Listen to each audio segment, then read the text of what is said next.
Jadi untuk taubat itu ada dua jalan yang bisa kita tempuh. Pertama, taubat dengan lisan, taubat dengan ucapan. Dalam artian apa? Memperbanyak istighfar. Istighfar yang mana? Yang mana yang mungkin saja. Kalau waktunya sempit ya istighfar yang pendek-pendek. Astaghfirullah, astaghfirullah, astaghfirullah.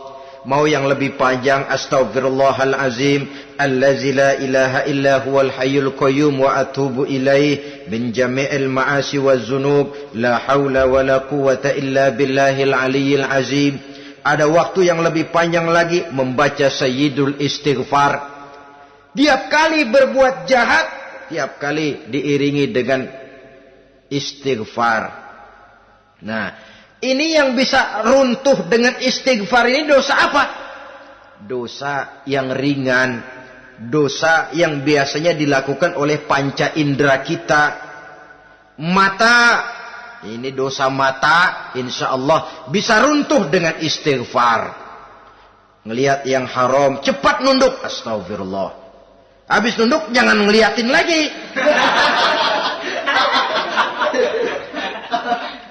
Kadang-kadang ngeliat nunduk istighfar, melotot lagi, istighfar lagi.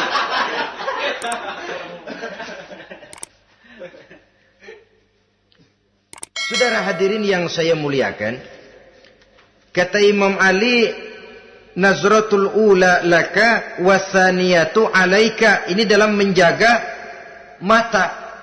Pandangan pertama rezekimu kelihatan, namanya kelihatan kan rezeki. Pandangan pertama rezekimu, ulangannya dosamu.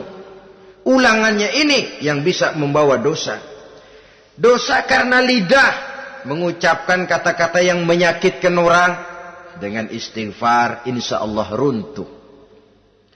Adapun dosa-dosa besar lainnya tentu harus dengan perbuatan. Tidak cukup dengan sekedar istighfar saja. Perbuatannya apa? Itulah seperti yang sudah saya sampaikan pada ciri-ciri orang yang bertaubat tadi. Oleh karenanya, beruntunglah kita masih diberikan umur oleh Allah. Sehingga segala dosa dan kesalahan yang kita lakukan, kita masih punya kesempatan untuk mengadakan pemutihan, bertaubat kepada Allah. Nah, apa kemudahan yang diberikan Allah kepada orang yang melazimkan istighfar di dalam hidupnya? Pertama kata Nabi, man lazimal istighfar, siapa orang yang melazimkan, membiasakan diri istighfar, diberikan keistimewaan oleh Allah. Pertama, ja'alallahu lahu min kulli dhiqin makhraja. Allah akan memberikan jalan keluar untuknya dari segala macam kesulitan. Hidup ini kan problem. Makin tinggi status sosial, makin banyak urusan. Urusan akan selesai apabila hidup di dunia selesai. Kita menyangka orang lain lebih enak dari kita, padahal tiap orang punya urusan. Yang namanya enak barangkali persis seperti pelangi biang lala itu. Tidak pernah di atas kepala kita, di atas kepala orang lain saja. Begitu kita memandang keenakan dalam hidup ini. Petani bilang pedagang enak, pedagang bilang petani enak. Tapi begitulah keenakan itu. Orang yang melazimkan istighfar, dia akan diberikan jalan keluar dari segala macam kesulitan. Menurut perhitungan otak, deadlock, buntu, tidak sanggup lagi, entah bisa terwujud dan terlaksana. Allah memberikan jalan keluar dari segala kesulitan. Saudara, kalau Allah sudah memberikan jalan keluar dari kesulitan, siapa lagi yang bisa bikin sulit kita? Kalau Allah yang memberikan jalan keluar, everything is running well katanya. Semua urusan bisa jalan dengan lancar. Tapi tanpa istighfar, jauh kita dari Allah. Jalan yang sudah lapang pun bisa jadi sempit. Urusan yang sudah nyata akan selesai pun bisa jadi injelimet. Dan jalan yang tadinya tidak berliku-liku pun bisa berliku-liku. Ini faktor yang di luar perhitungan matematis. Kita tidak mampu, Allah maha mampu. Menurut akal kita tidak mungkin. Kalau Allah mau, tidak ada yang tidak mungkin. Saudara-saudara, ini fasilitas pertama. Orang yang gemar istighfar diberikan jalan keluar dari segala macam kesulitan.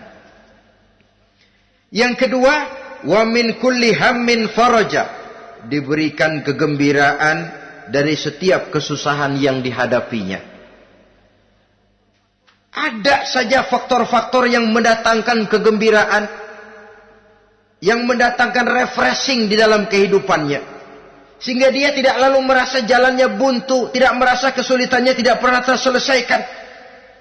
Dan yang ketiga, fasilitas yang diberikan Allah kepada orang yang gemar istighfar, wa razaqahu min haitsu la yahtasib. Allah akan memberikan kepada mereka rizki dari jalan yang tidak pernah mereka sangka-sangka, dari jalan yang tidak pernah mereka perkirakan sebelumnya. Saudara-saudara kaum muslimin rahimakumullah, inilah fasilitas ketiga yang diberikan Allah kepada orang yang gemar istighfar. Rizkinya datang dari jalan yang tidak disangka-sangka. Sebab rizki ini juga termasuk hal gaib. Dan jangan lupa, ar-rizqu bimakna al-ata hissiyan kana au ma'nawiyan. Rizki adalah pemberian, baik yang konkret maupun yang abstrak. Kita sering membatasi pengertian rizki, maka rezeki kita jadi sering terbatas. Menurut kita kan yang namanya rezeki cuma duit saja. Kalau bukan duit, bukan rezeki. Padahal semua karunia Allah itu rezeki. Umur, rezeki. Istri, rezeki. Anak, rezeki. Pangkat dan jabatan, rezeki. Termasuk duit juga rezeki. Tapi dalam kebiasaan kita, rezeki cuma duit. Begitu duit seret, kita anggap rezeki macet. Maka akhirnya kita tidak bersyukur kepada Allah. Padahal mungkin di sektor duit macet, tapi rezeki dari segi lain, ilmu barangkali tambah, wibawa naik, pangkat naik, anak tambah, itu juga merupakan rezeki.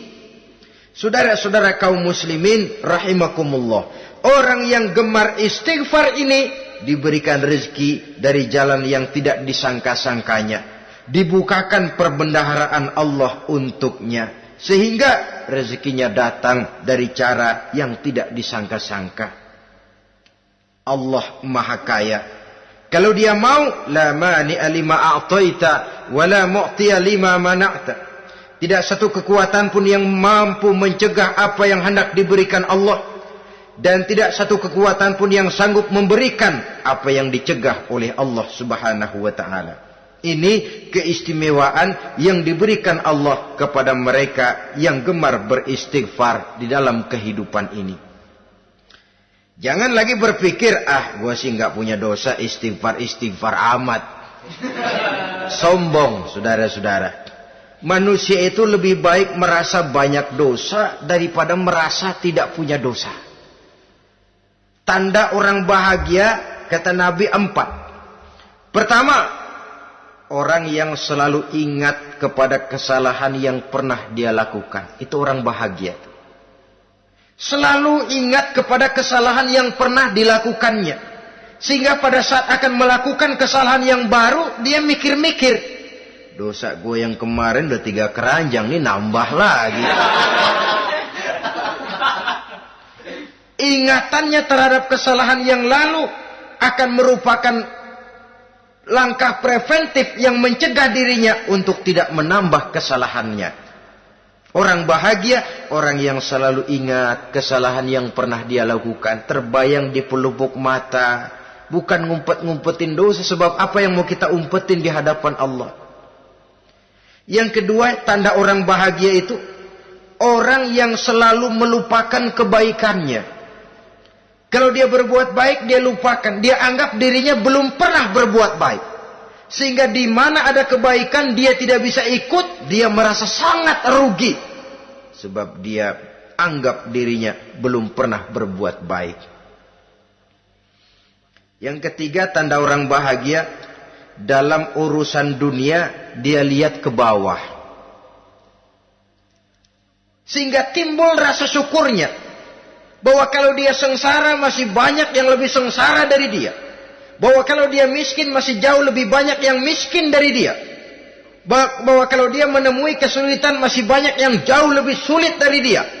Dengan cara itu jiwanya akan lapang, hidupnya akan tenang, dan dia tidak pernah ingkar kepada nikmat yang diberikan Allah. Sebaliknya yang keempat, tanda orang bahagia itu dalam urusan akhirat dia lihat ke atas. Dunia lihat yang bawah, akhirat lihat yang atas. Kalau dia bisa sholat, kenapa saya tidak? Kalau dia sanggup puasa, kenapa saya tidak? Kalau dia bisa baca Quran, kenapa saya tidak? Timbul panas, nyontoh ibadah mendatangkan kebahagiaan. Rakus ibadah malah dianjurkan, rakus dunia malah tercela. Nah, lawanannya orang celaka, saudara-saudara. Orang celaka juga tandanya 4 lawanan yang tadi itu. Pertama, orang yang selalu melupakan kesalahannya. Kalau berbuat dosa lupa, sok bersih. Alah, dosa gue mah dikit. Saudara hadirin yang saya muliakan, orang yang selalu melupakan kesalahan, menganggap dirinya bersih, akhirnya kalau ingin berbuat dosa nggak mikir-mikir, tidak ada lagi yang ditimbang-timbang. Selanjutnya, yang kedua, orang celaka itu orang yang selalu mengingat kebaikannya. Akhirnya apa? Timbul sifat nepuk dada, membanggakan jasa, lahirlah pahlawan-pahlawan kesiangan. Selalu membanggakan diri, nepuk dada. Kalau enggak saya, kalau enggak saya. Itu masjid, kalau enggak saya. Itu pesantren, kalau enggak saya. Itu umat, kalau enggak saya. Kalau enggak saya. Memangnya kalau enggak sampean kenapa? Orang yang celaka adalah orang yang selalu menghitung-hitung kebaikan yang pernah dikerjakannya. Keikhlasannya kurang. Makin dia hitung, makin kurang nilai pahalanya itu. Makanya kalau berbuat baik, ya anggap saja buang sampah, gak usah ditengok-tengok, gak usah diingat-ingat, dan gak usah mengharap orang yang kita tempat berbuat baik akan membalas kebaikan.